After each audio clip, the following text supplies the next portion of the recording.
Aventuras del joven Canmacán, hijo de Daúl Macán. En efecto, oh rey afortunado, prosiguió Sherazada, en cuanto al joven Canmacán y su prima Fuerza del Destino, cuán hermosos se habían hecho. La armonía de sus facciones llegó a ser más exquisita, sus perfecciones germinaron en su plenitud, y realmente sólo se les podía comparar con dos ramas llenas de frutos y con dos lunas esplendorosas.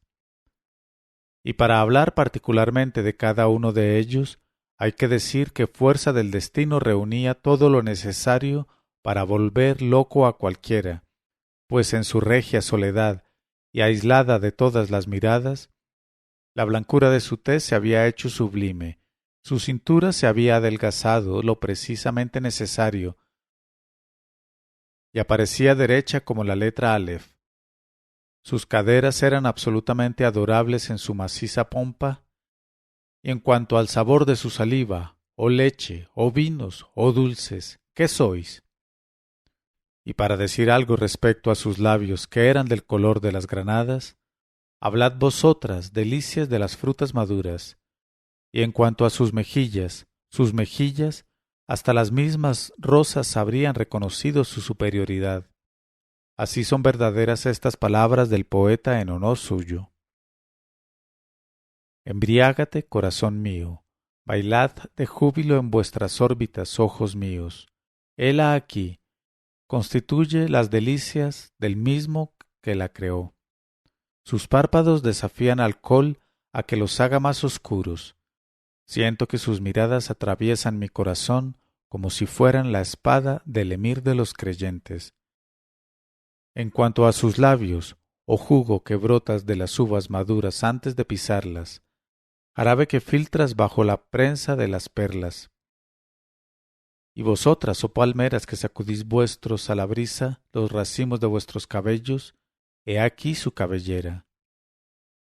Así era la princesa Fuerza del Destino, hija de Nosjatú, pero en cuanto a su primo el príncipe Canmacán era otra cosa.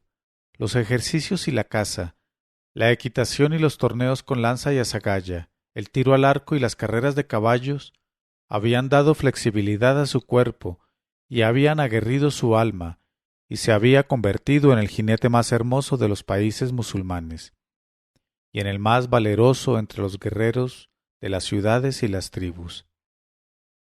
Y con todo eso, su tez había seguido tan fresca como la de una virgen, y su cara era más bella a la vista que las rosas y los narcisos, como dice el poeta hablando de él.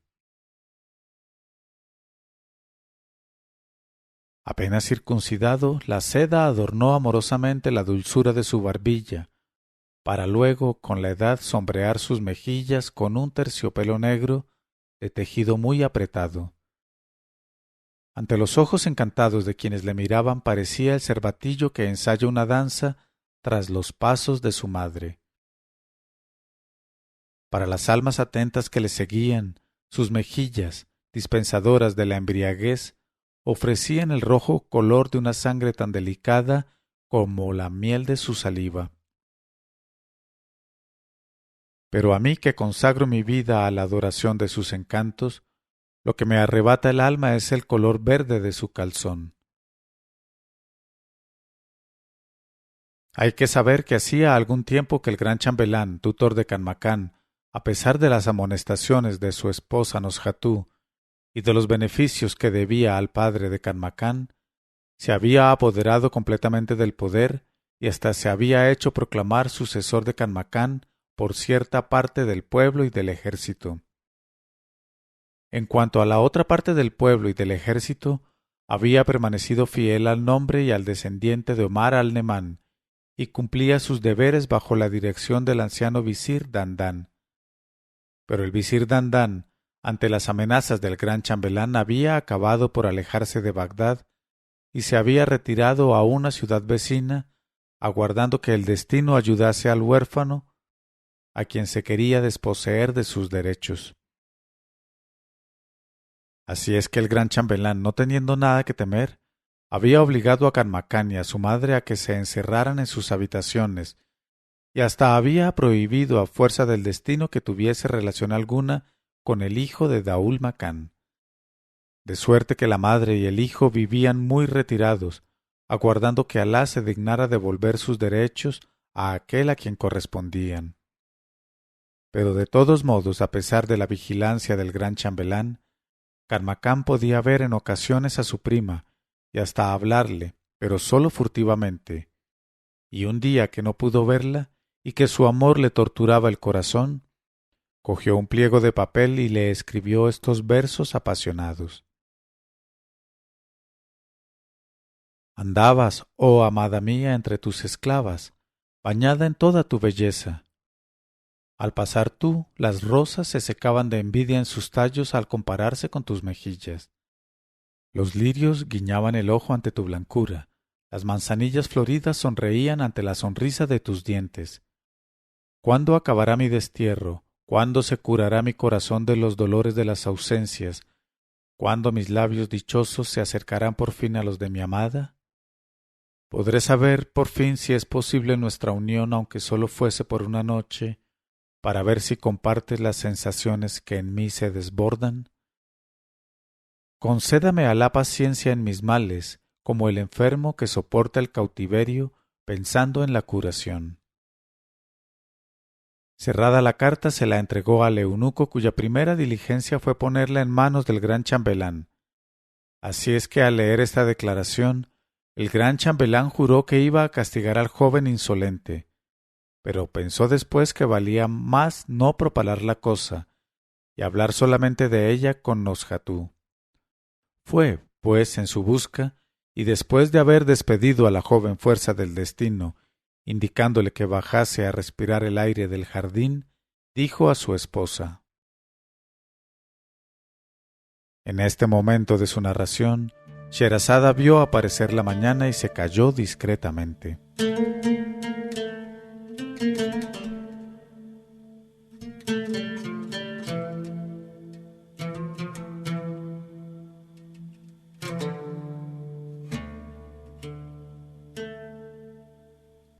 Pero cuando llegó la 139ª noche, ella dijo: El gran chambelán dijo a su esposa Nosjatú: Has de saber que el joven Kanmakan ha llegado a la pubertad hace tiempo y siente inclinación hacia tu hija fuerza del destino. Por consiguiente, hay que separarlos desde ahora, porque es muy peligroso acercar la leña al fuego. Así pues, tu hija no saldrá de las habitaciones de las mujeres, ni se descubrirá la cara, porque ya no está en la edad en que las muchachas pueden salir descubiertas. Y sobre todo, cuida de que no se vean, pues en cuanto haya el menor motivo, impediré para siempre a ese joven que se deje llevar de los instintos de su perversidad. Nosjatú, en cuanto su marido se marchó, se puso a llorar, buscó a su sobrino Kanmakan y le enteró de todo. Después dijo: Sabe, oh sobrino mío, que sin embargo te facilitaré que puedas hablar con fuerza del destino, pero con una puerta por medio. Por lo tanto, ten paciencia hasta que Alá se compadezca de ti. Pero Kanmakan sintió que toda su alma se trastornaba al oír aquella noticia, y exclamó: No viviré ni un momento más en un palacio en el cual debería ser yo el único que mandase, y tampoco sufriré por más tiempo que las piedras de esta casa presencien mis humillaciones. Enseguida se despojó de su traje, se cubrió la cabeza con un gorro de saalik, se echó sobre los hombros un viejo manto de nómada, y sin tomarse tiempo para despedirse de su madre ni de su tía, se dirigió apresuradamente hacia las puertas de la ciudad. Y como provisiones para el camino, sólo llevaba en el saco un pan de 3 días. Apenas se abrieron las puertas de la ciudad, fue el primero que las franqueó y se alejó a muy buen paso, recitando estas estrofas a manera de despedida. Ya no temo, corazón mío, puedes latir hasta romperte dentro de mi pecho. Mis ojos ya no pueden enternecerse, ni en mi alma puede tener asiento la piedad. Corazón agobiado por el amor, mi voluntad, a pesar tuyo, no ha de doblegarse ni ha de aceptar más humillaciones, aunque viese que se derretía por completo mi cuerpo. Perdóname, Si me apiadara de ti, corazón mío, ¿qué sería de mi energía? El que se deja vencer por los ojos de fuego no podrá quejarse de caer herido de muerte. Quiero brincar libremente por la tierra sin límites, la buena tierra amplia y maternal, para salvar mi alma de todo cuanto pudiera apagar su vigor. Combatiré con los héroes y con las tribus, me enriqueceré con el botín tomado a los vecinos, y poderoso con mi gloria y mi fuerza, volveré triunfal, y todas las puertas se me abrirán solas.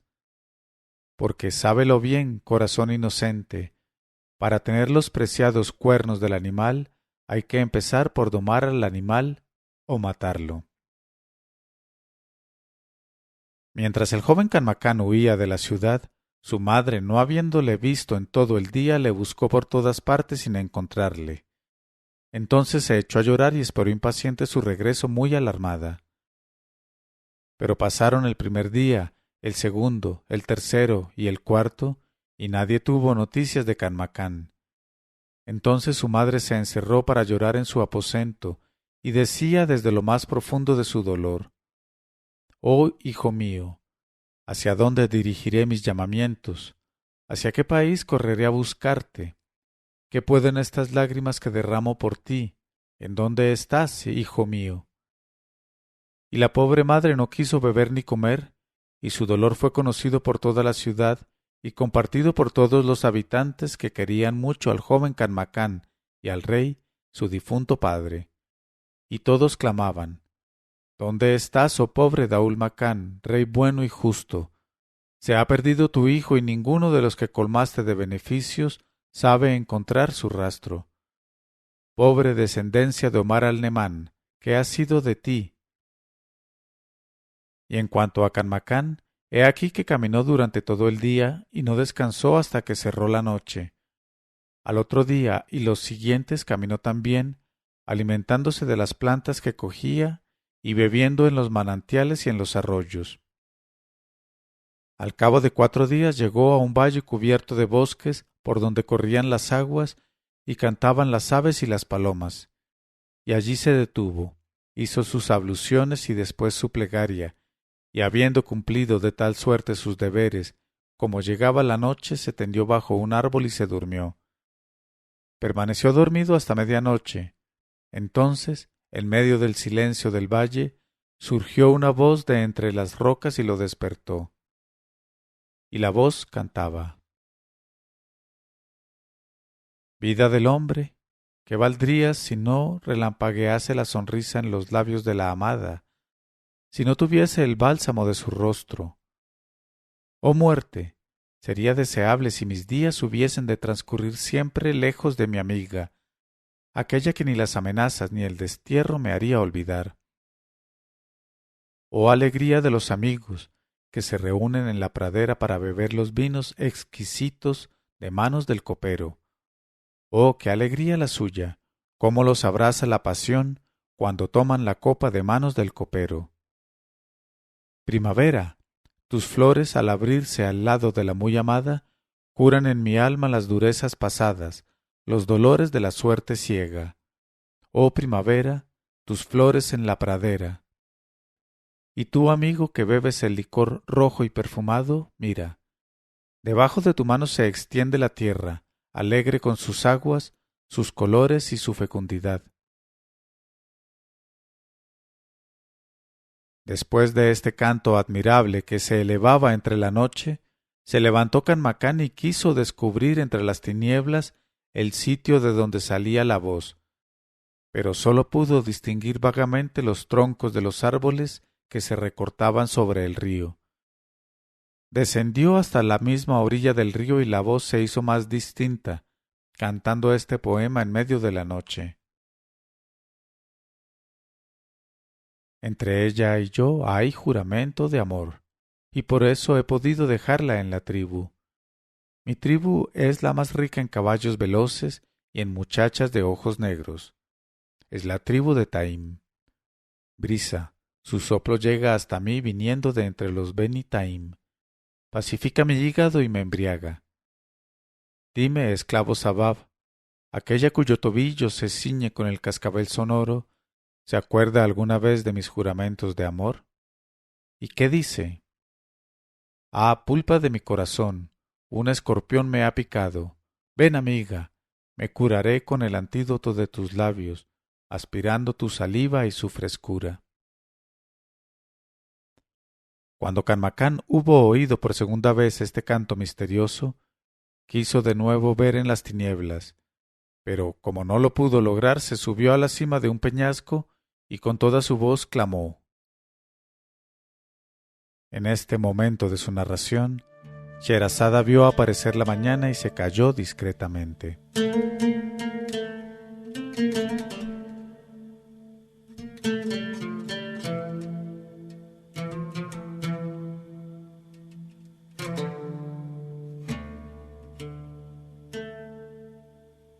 Pero cuando llegó la 140ª noche, ella dijo, se subió a la cima de un peñasco y con toda su voz clamó, «Oh caminante entre las tinieblas de la noche, por favor, acércate aquí, oiga yo tu historia, que debe parecerse a la mía, y nos consolaremos mutuamente». Después se calló. Pasados algunos momentos, la voz que había cantado dijo, «Oh tú que me llamas, ¿quién eres? Hombre de la tierra o genio subterráneo. Si eres genio, sigue tu camino, pero si eres hombre, aguarda la aparición de la luz, porque la noche está llena de emboscadas y traiciones». Oídas estas palabras, Canmacán dijo para sí, «Por mi alma, el que ha hablado es un hombre cuya aventura se parece extraordinariamente a la mía». Y permaneció allí sin moverse hasta la aparición de la mañana. Entonces vio avanzar hacia él a través de los árboles del bosque un hombre vestido como los beduinos del desierto, alto y armado de un alfanje y un escudo. Se levantó y le saludó, y el beduino le devolvió el saludo, y después de las fórmulas acostumbradas le preguntó el beduino, pasmado de su juventud, «Oh joven a quien no conozco, ¿quién eres? ¿A qué tribu perteneces? ¿Cuáles son tus parientes entre los árabes? Verdaderamente a tu edad no se acostumbra a viajar solo por la noche y por estas comarcas en que solo se ven grupos armados. Cuéntame, pues, tu historia». Y Canmacán dijo, «Mi abuelo era el rey Omar al-Nemán, mi padre el rey Daul Macán, y yo soy Canmacán, que se abraza en amor por su prima la princesa Fuerza del Destino». Entonces el beduino dijo, «Pero ¿cómo es que siendo rey, hijo de rey, vas vestido como un saalik y viajas en una escolta digna de tu categoría?» El otro respondió, «Porque he de crearme esa escolta yo mismo, y empiezo por rogarte que seas el primero que formes parte de ella». Oídas estas palabras, el beduino se echó a reír y le dijo, «Hablas, muchacho, como si fueras un guerrero invencible o un héroe famoso por 100 combates. Y para demostrarte tu inferioridad, ahora mismo voy a apoderarme de ti para que me sirvas de esclavo. Y entonces, si verdaderamente tus padres son reyes, tendrán con qué pagar tu rescate». Canmacán sintió entonces que el furor le brotaba de los ojos y dijo al beduino, «Por Alá, nadie pagará mi rescate más que yo mismo. Guárdate, pues, beduino, tus versos me habían hecho creer que tenías otros modales». Y Canmacán se lanzó contra el beduino, el cual, pensando que vencerle era cosa de juego, le aguardaba sonriente. Pero cuán equivocado estaba. Efectivamente, Canmacán se había erguido, bien afirmado sobre sus piernas más sólidas que montañas y más aplomadas que alminares, y con sus brazos poderosos apretó contra sí al beduino hasta hacerle crujir la osamenta y vaciarle las entrañas. Y súbitamente lo levantó a pulso, y llevándolo de este modo corrió hacia el río. Y el beduino, espantado al ver semejante fuerza en un niño, exclamó, «¿Pero qué vas a hacer?». Canmacán contestó, «Voy a precipitarte en ese río que te llevará hasta el Tigris te llevará hasta el Nar Isa, el Nar Isa hasta el Éufrates, y el Éufrates hasta tu tribu, para que pueda juzgar tu valentía y tu heroísmo. Y el beduino, en el momento en que Canmacán lo levantaba más aún en el aire para echarlo al río, exclamó: «Oh joven heroico, por los ojos de tu amada fuerza del destino, te ruego que me perdones la vida. Si lo haces así, seré el más sumiso de tus esclavos». Entonces Canmacán lo dejó en tierra y le dijo: «Me has desarmado con ese juramento». Y se sentaron ambos a la orilla del río. Entonces el beduino sacó de su alforja un pan de cebada, lo partió, dio la mitad a Canmacán con un poco de sal, y su amistad se consolidó para siempre. Enseguida Canmacán le preguntó: «Compañero, ahora que sabes quién soy, ¿quieres decirme tu nombre y el de tus padres?». Y el beduino dijo: «Soy Sabá ben Remá ben Gemam, de la tribu de Taim en el desierto de Sham, y he aquí mi historia en pocas palabras. Era yo de muy corta edad cuando murió mi padre, y fui recogido por mi tío y criado en su casa, al mismo tiempo que su hija Negma. Y me enamoré de mi prima Negma, y Negma se enamoró de mí. Y cuando tuve edad para casarme la quise por esposa, pero su padre, al verme pobre y sin recursos, no consintió nuestra boda. Pero ante las amonestaciones de los principales jefes de la tribu, mi tío se allanó a prometerme a Negma por esposa, con la condición de ofrecerle una dote compuesta de 50 caballos, 50 camellos, 10 esclavos, 50 cargas de trigo y 50 de cebada, y más bien más que menos. Entonces comprendí que la única manera de constituir la dote de Negma era salir de mi tribu e irme lejos para atacar a los mercaderes y saquear las caravanas. Y tal es la causa de que anoche estuviese en el sitio donde me oíste cantar. Pero, oh compañero, ¿qué vale esa canción si se la compara con la belleza de mi prima Negma? Porque el que vea a Negma, aunque solo sea una vez, se siente con el alma llena de bendición para toda la vida». Y dichas estas palabras, calló el beduino. Entonces le dijo Canmacán: «Ya sabía yo, oh compañero, que tu historia debía parecerse a la mía. Así es que en adelante vamos a combatir juntos y a conquistar a nuestras amantes con el fruto de nuestras hazañas». Y al acabar de decir estas palabras, se alzó a lo lejos una polvareda que se acercó rápidamente, y ya disipada apareció ante ellos un jinete cuya cara estaba amarilla como la de un moribundo, y cuyo traje estaba manchado de sangre. Y el jinete exclamó: «Oh musulmanes, un poco de agua para lavar mi herida. Sostenedme porque voy a exhalar el alma. Auxiliadme, y si muero, será para vosotros mi caballo». Y efectivamente el caballo no tenía igual entre todos los caballos de las tribus, y su perfección dejaba asombrados a cuantos lo miraban, pues reunía las cualidades de un caballo del desierto.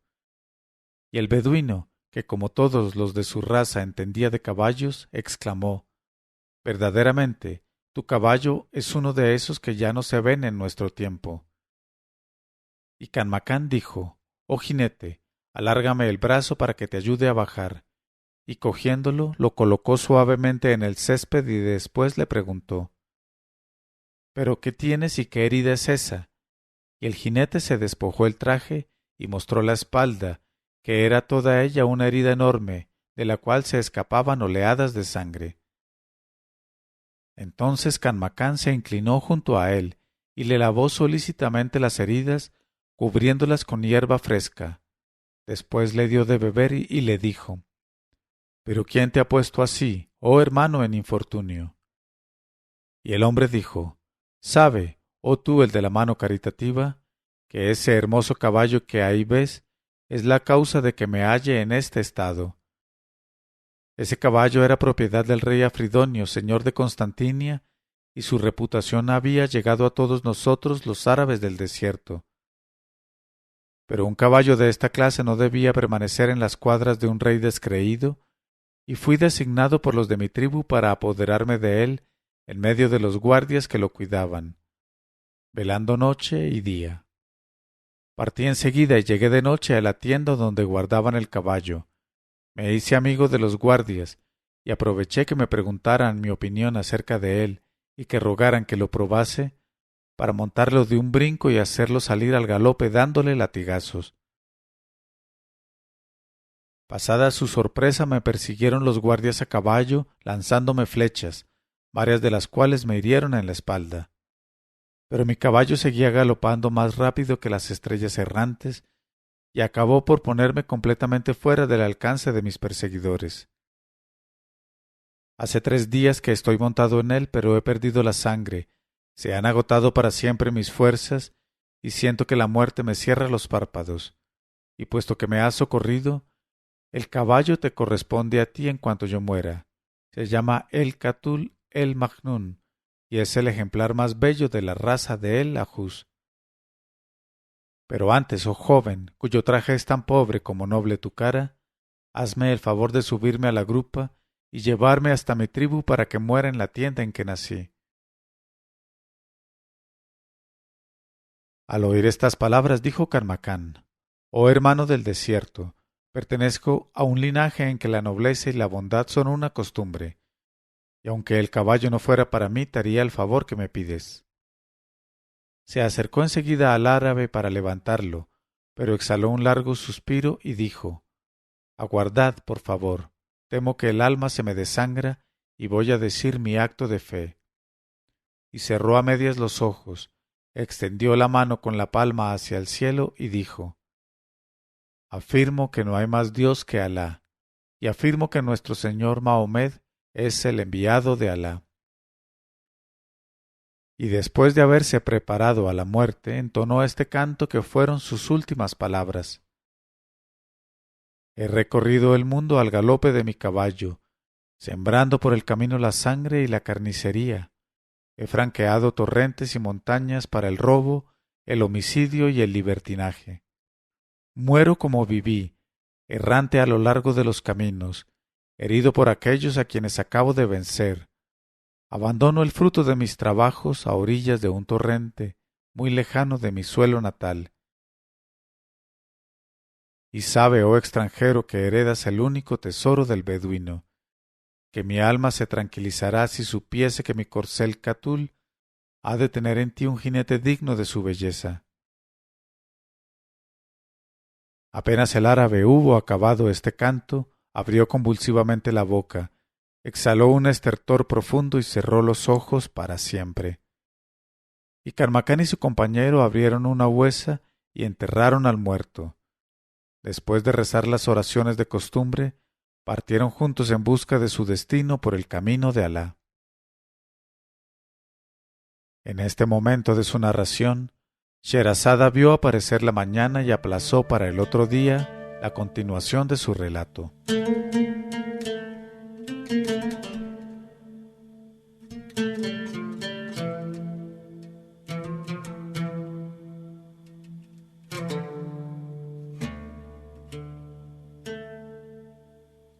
Pero cuando llegó la 141ª noche, ella dijo: En busca de su destino por el camino de Alá.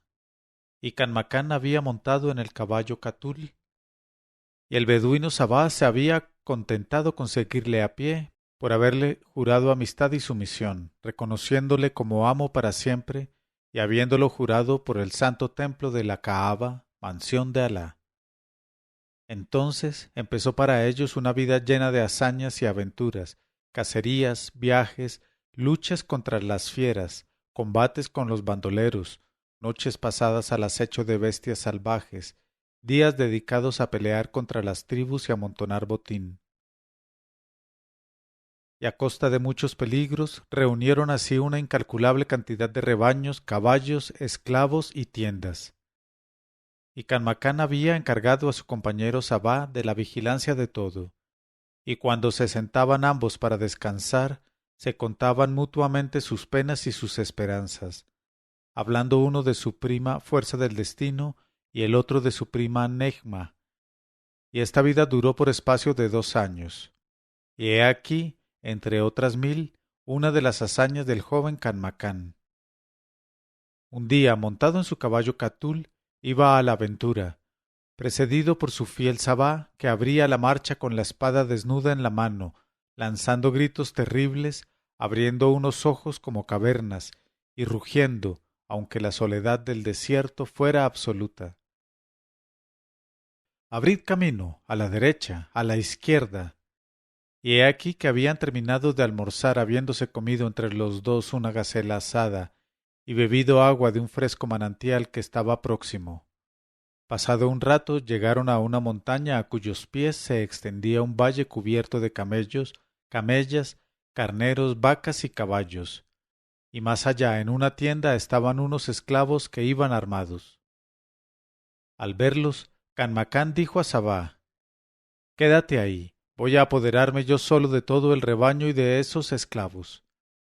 Y dichas estas palabras puso al galope su corcel, como el rayo súbito de una nube que revienta, y se arrojó sobre ellos, entonando este himno guerrero: «Somos de la raza de Omar al-Nemán, de los hombres de grandes designios, de los héroes.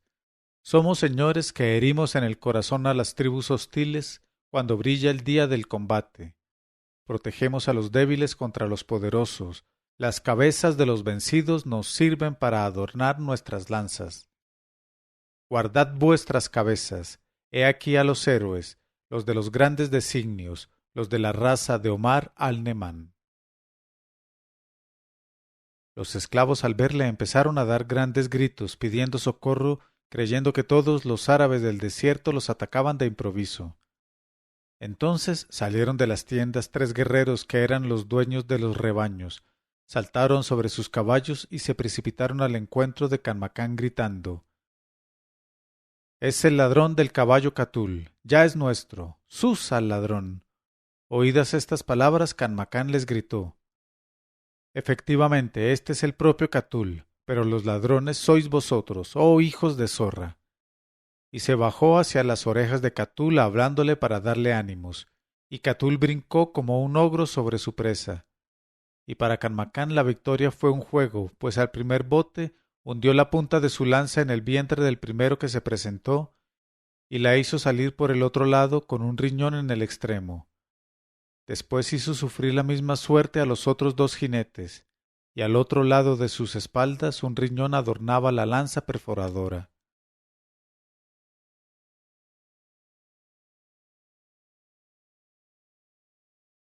Después se volvió hacia los esclavos, pero cuando éstos vieron la suerte sufrida por sus amos se precipitaron de bruces al suelo, pidiendo que los dejaran con vida.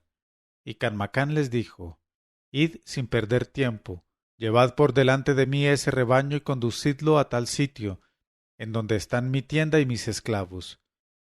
Y llevando por delante animales y esclavos emprendió su camino, alcanzándolo prontamente Sabá, que según la orden recibida, no se había movido durante el combate. Y mientras caminaban de tal modo llevando por delante esclavos y rebaño, vieron elevarse de pronto una polvareda, que al disiparse dejó aparecer a 100 jinetes armados a la manera de los rumís de Constantinia. Entonces Canmacán dijo a Sabá: «Cuida de los rebaños y de los esclavos, y déjame habérmela contra esos descreídos». Y el beduino se retiró enseguida detrás de una colina, sin ocuparse de otra cosa que de vigilar lo que le había encargado. Y Canmacán se lanzó él solo al encuentro de los jinetes rumís que le rodearon enseguida por todas partes. Entonces su jefe, avanzando hacia él, dijo: «¿Quién eres tú, oh encantadora joven, que sabes regir tan diestramente un corcel de batalla, siendo tus ojos tan tiernos y tus mejillas tan lisas y floridas? Acércate que te bese los labios y luego veremos. Ven, te haré reina de todas las tierras por donde se pasean las tribus». Al oír estas palabras, Canmacán sintió que una gran vergüenza se le subía a la cara y exclamó: «¿Con quién crees que estás hablando, oh perro, hijo de perra? Si mis mejillas no tienen pelo, mi brazo que vas a experimentar te probará tu error. Oh ciego rumí que no sabes distinguir los guerreros de las muchachas». Entonces el jefe de los rumís se acercó a Canmacán y se cercioró de que, en efecto, a pesar de la suavidad y blancura de su tez y de lo aterciopelado de sus mejillas, vírgenes de vello, era, a juzgar por lo relampagueante de sus ojos, un guerrero difícil de dominar. Y el jefe le preguntó a Canmacán: ¿A quién pertenece ese rebaño? ¿A dónde vas tú tan lleno de insolencia y fanfarronería? Ríndete a discreción o eres muerto. Y ordenó a uno de sus mejores jinetes que se acercase al joven y le hiciese prisionero.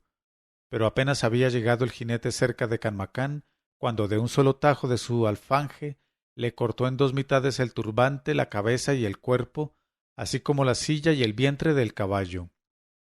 Después sufrieron igual suerte el segundo jinete que avanzó, y el tercero y el cuarto. Al ver esto, el jefe de los rumís ordenó a sus jinetes que se retirasen, y avanzando hacia Canmacán le dijo: Tu juventud es muy bella, oh guerrero, y tu valentía la iguala. Pues bien, yo soy Carudash, cuyo heroísmo es famoso en todo el país de los rumís, y te voy a otorgar la vida precisamente por tu valor. Retírate, pues, en paz, porque te perdono la muerte de mis hombres por tu belleza. Pero Canmacán le gritó: Poco me importa que seas Carudash, lo que me importa es que ceses en tu palabrería y vengas a probar la punta de mi lanza. Y sabe también que ya que te llamas Carudash, yo soy Canmacán ben Daul Macán ben Omar al-Nemán. Entonces el rumí dijo: Oh hijo de Daul Macán, he conocido en las batallas la valentía de tu padre, y tú has sabido unir la fuerza de tu padre a una elegancia perfecta. Retírate, pues, llevándote todo el botín, así lo quiero. Pero Canmacán le gritó: No es mi costumbre, oh rumí, hacer volver las riendas a mi caballo. Guárdate, dijo, y acarició a su caballo Catul, que comprendió el deseo de su amo, y se precipitó bajando las orejas y levantando la cola. Y entonces lucharon los dos guerreros y los caballos chocaron como dos carneros que se cornean o dos toros que se despanzurran. Y varios ataques terribles fueron infructuosos. Después, súbitamente, Carudash, con toda su fuerza, dirigió la lanza contra el pecho de Canmacán, pero éste, con una vuelta rápida de su caballo, supo evitarla a tiempo, y girando bruscamente, extendió el brazo, lanza en ristre, y con aquel bote perforó el vientre del cristiano, haciendo que le saliera por la espalda el hierro chorreando. Y Carudash dejó para siempre de figurar entre el número de los guerreros descreídos. Al ver esto, los jinetes de Carudash se confiaron a la rapidez de sus caballos y desaparecieron en lontananza entre una nube de polvo que acabó por cubrirlos. Entonces Canmacán, limpiando su lanza, siguió su camino, haciendo seña a Sabá de que siguiera hacia adelante con el rebaño y los esclavos. Y después de esta hazaña, Canmacán encontró a una negra muy vieja y errante del desierto, que contaba de tribu en tribu historias y cuentos a la luz de las estrellas. Y Canmacán, que había oído hablar de ella, le rogó que se detuviese para descansar en su tienda y le contara algo que le hiciera pasar el tiempo y le alegrase el espíritu ensanchándole el corazón. Y la vieja vagabunda contestó, con mucha amistad y con mucho respeto. Después se sentó a su lado en la estera y le refirió esta historia del aficionado al hashish. ¿Sabe que la cosa más deliciosa que ha alegrado mis oídos, oh mi joven señor, es esta historia que he llegado a saber de un hashash entre los hashashin? Había un hombre que adoraba la carne de las vírgenes. En este momento de su narración, Sherazada vio aparecer la mañana y se calló discretamente.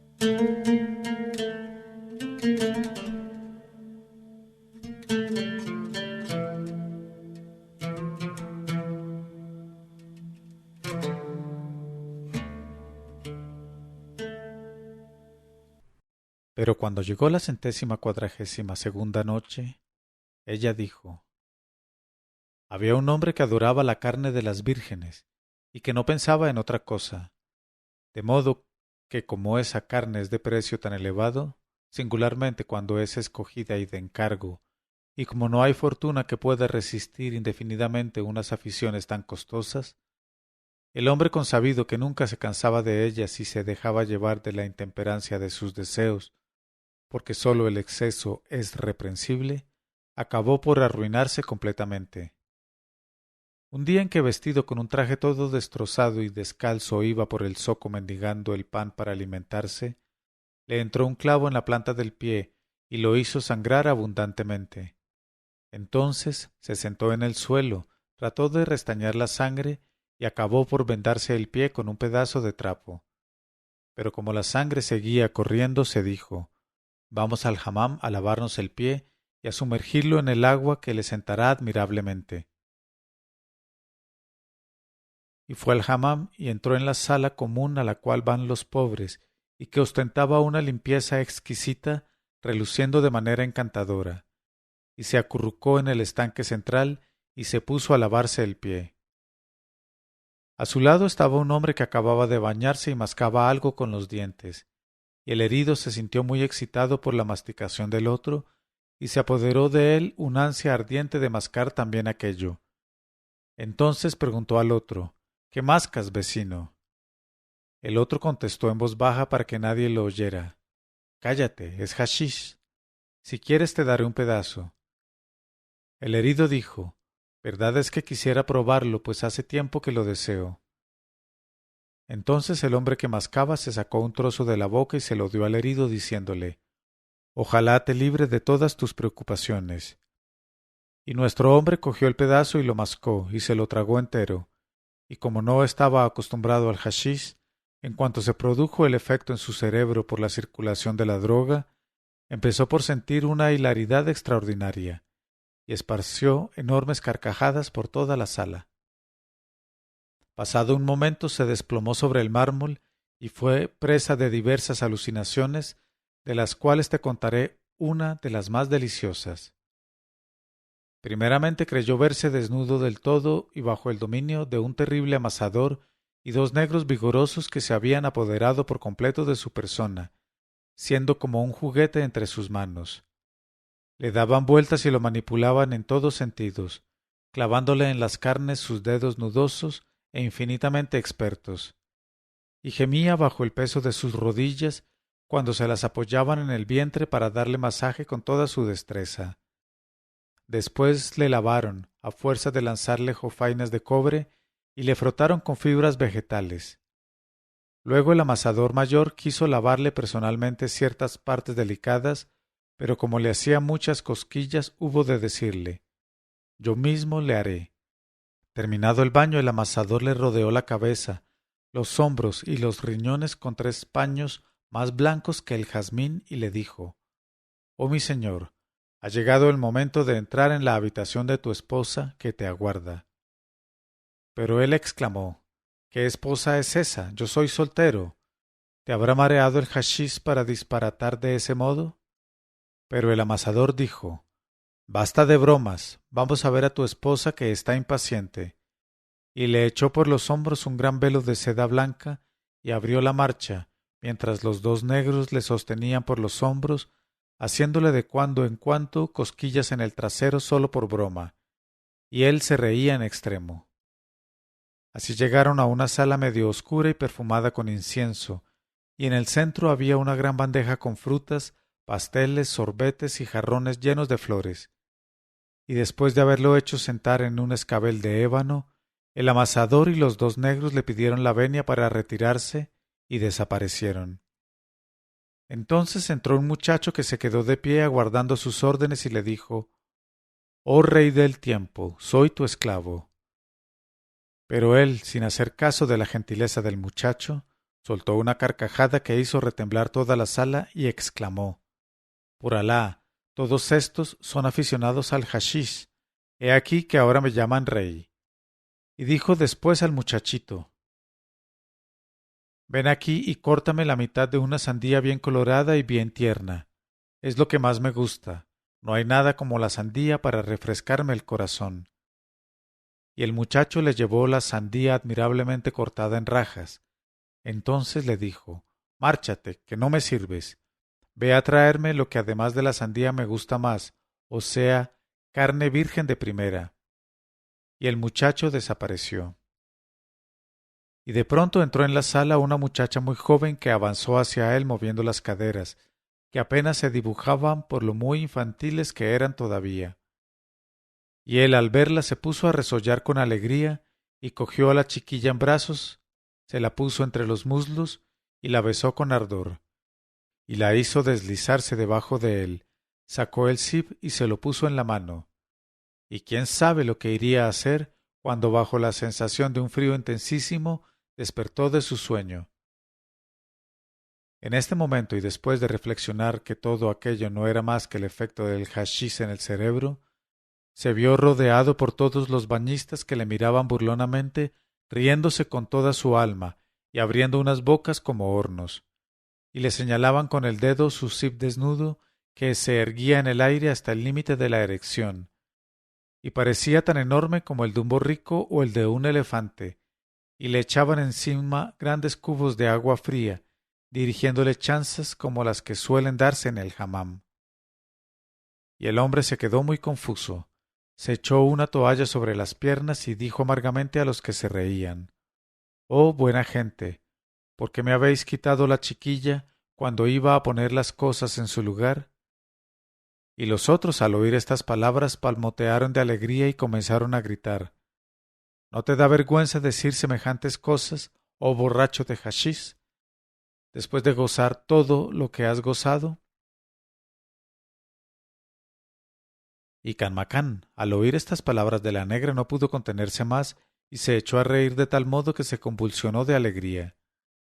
Después dijo a la negra: «¡Qué historia tan deliciosa! Apresúrate por favor a decirme la continuación, que debe ser admirable para el oído y exquisita para el espíritu».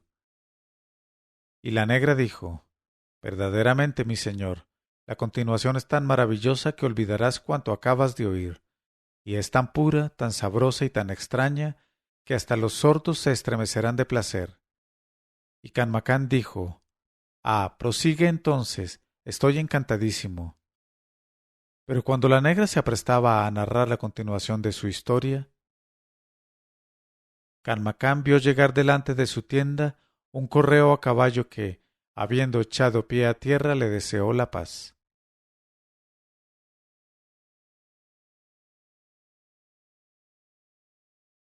Y Canmacán le devolvió la zalema. Entonces el correo dijo: «Oh señor, soy uno de los 100 correos que el gran visir Dandán ha enviado en todas direcciones para encontrar el rastro del príncipe Canmacán, que hace 3 años se marchó de Bagdad, porque el gran visir Dandán ha logrado sublevar a todo el ejército y todo el pueblo contra el usurpador del trono Omar al-Nemán, y ha hecho prisionero al usurpador, y lo ha encerrado bajo tierra en el calabozo más hondo, de suerte que a estas horas el hambre, la sed y la vergüenza han debido arrancarle el alma. ¿Querrías decirme, oh señor, si por acaso no te encontraste algún día con el príncipe Canmacán, a quien corresponde el trono de su padre?» Cuando el príncipe Canmacán, en este momento de su narración, Sherazada vio aparecer la mañana y se calló discretamente.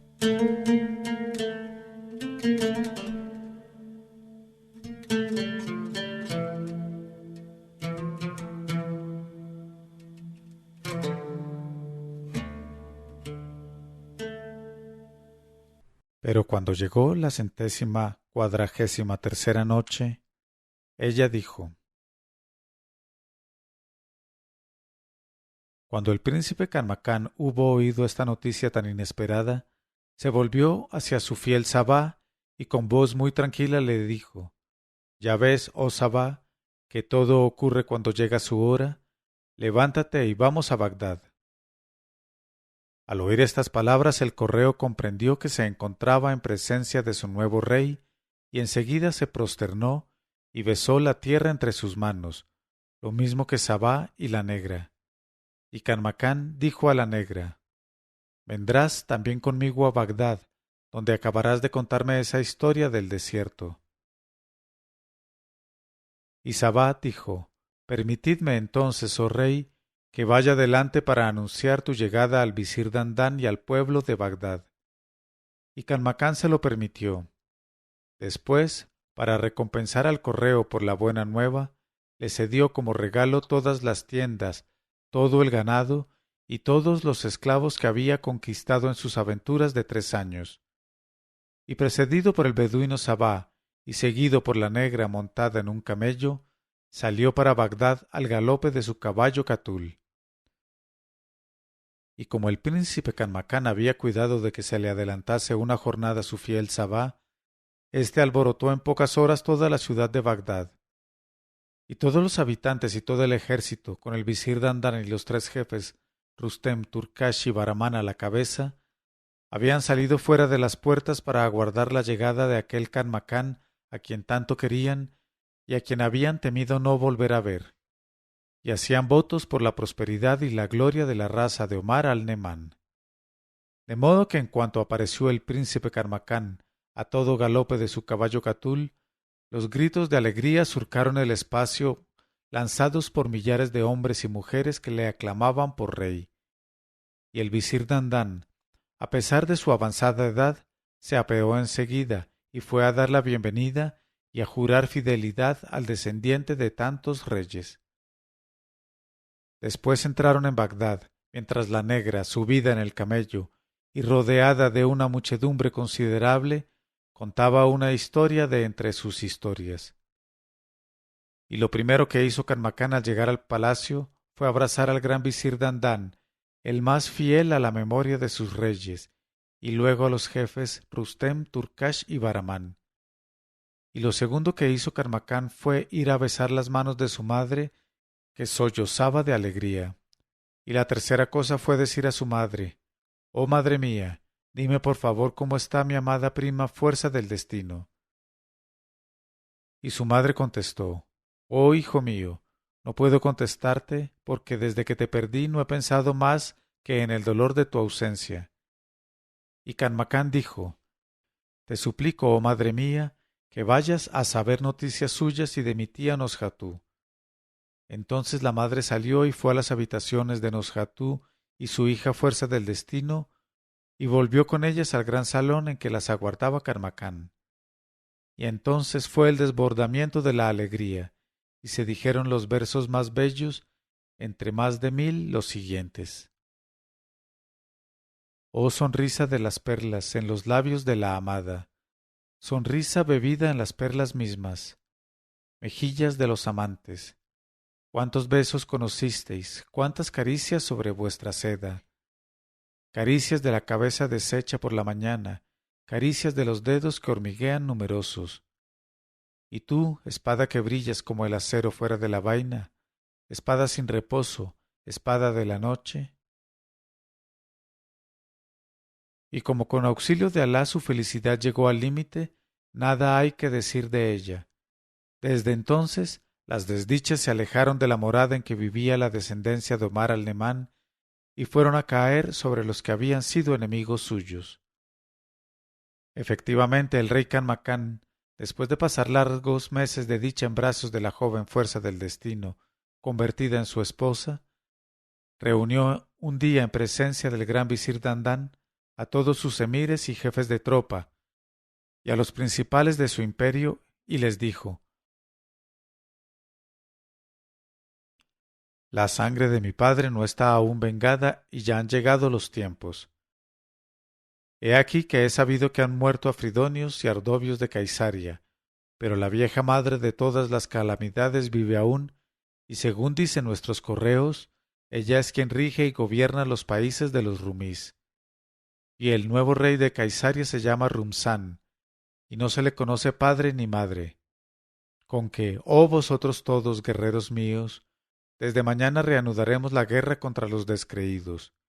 Y juro por la vida de Mahomed, sean con él la paz y la plegaria, que no volveré a nuestra ciudad de Bagdad hasta no haber arrancado la vida a la malhadada vieja y vengado a todos nuestros hermanos muertos en los combates». Y todos los presentes mostraron su conformidad, y al día siguiente el ejército estaba en marcha para Caisaria.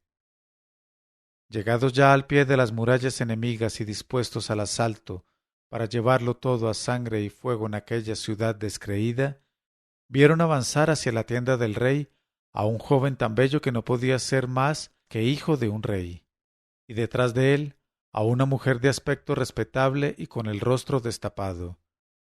En aquel momento estaban en la tienda del rey el visir Dandán y la princesa Noshatú, tía de Canmacán, que había querido acompañar al ejército de los creyentes como acostumbrada a las fatigas de los viajes.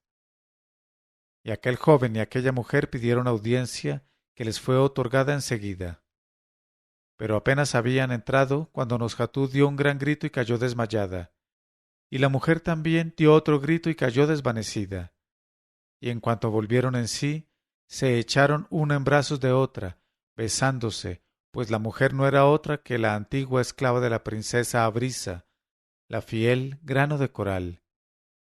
Enseguida Grano de Coral se volvió hacia el rey Canmacán y le dijo: «Oh rey, ya veo que llevas al cuello una gema preciosa, blanca y redonda. Y la princesa Noshatú lleva otra también. Recordarás que la reina Abrisa tenía la tercera, pues esa tercera hela aquí».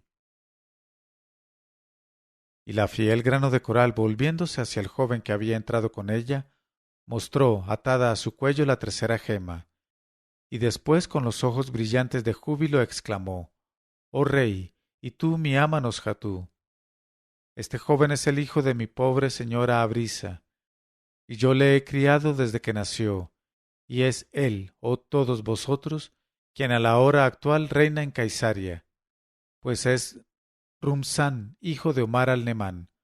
Por lo tanto, es tu hermano, oh mi señora Noshatú, y tu tío, oh rey Canmacán».